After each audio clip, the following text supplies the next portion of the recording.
কখনো কখনো একটি সাধারণ বাক্যই সামাজিক যোগাযোগ মাধ্যমে তৈরি করে দেয় বিশাল আলোচনার ঝড়।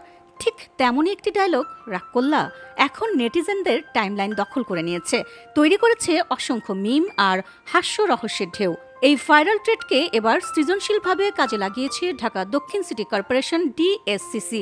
সোমবার রাত 11টার দিকে ডিএসসিসির অফিসিয়াল ফেসবুক পেজে দেয়া এক পোস্টে লেখা হয়, আর খালে ময়লা ফেলবা না, ওকে। এরপরই আসে সেই চিরচেনা লাইন, রাগ করলা। সৃজনশীল এই পোস্ট প্রকাশের পর থেকেই সামাজিক যোগাযোগ মাধ্যমে ব্যাপক সাড়া ফেলেছে ডিএসসিসি। অনেকেই এটিকে সময় উপযোগী ও বুদ্ধিদীপ্ত উদ্যোগ হিসেবে প্রশংসা করেছে। মূলত একটি ভাইরাল ভিডিও থেকে এই ডায়লগের উত্থান। রোববার ছড়িয়ে পড়া ভিডিওতে দেখা যায় শহরের একটি ব্যস্ত সড়কের পাশে এক যুবকের সঙ্গে কথা বলছেন এক গণক।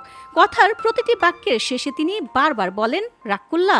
এই অদ্ভুত ও মজার অভিব্যক্তি মুহূর্তে নেটিজেনদের দৃশ্য কাড়ে।